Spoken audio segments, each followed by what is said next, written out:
I was in high school when I began experiencing signs of dizziness and shortness of breath when doing physical activity.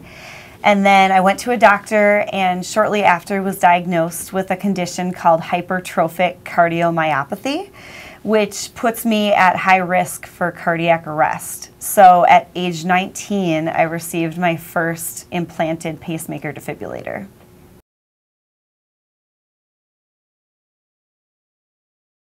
Yeah, Virginia. And at Boston Scientific, we actually developed the first ever ICD that was brought to market in the United States. And that's why we're sponsoring this interview today. The ICD is, it's an electronic device, gets implanted under the skin, and then there's a wire or a lead that goes through a blood vessel into the heart itself. And what it does is just monitors every heartbeat.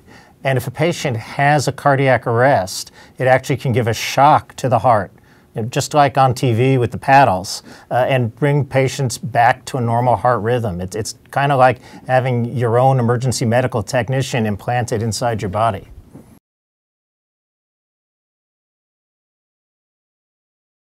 Battery longevity is very important to our patients, but also to the healthcare system as a whole.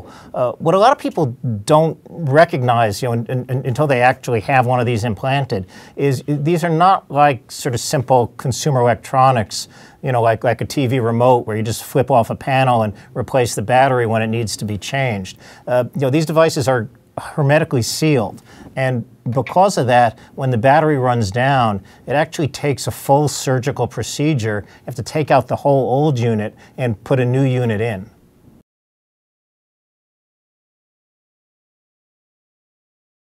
It's been huge. I've had 3 devices in the past 14 years. My first 2 devices each lasted between 2 and 5 years, which really increased my concern around the expenses and the financial, emotional ramifications of these devices.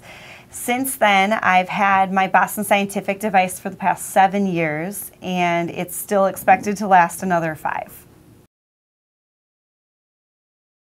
We've actually got now 9 different studies that show that this battery lasts up to twice as long as some of the older batteries or some of the competitive batteries that are out there. And you can find that information on a website that's called devicelongevity.com, or for folks who've got specific questions about their own condition, what I always say is they best serve just talk to your own doctor.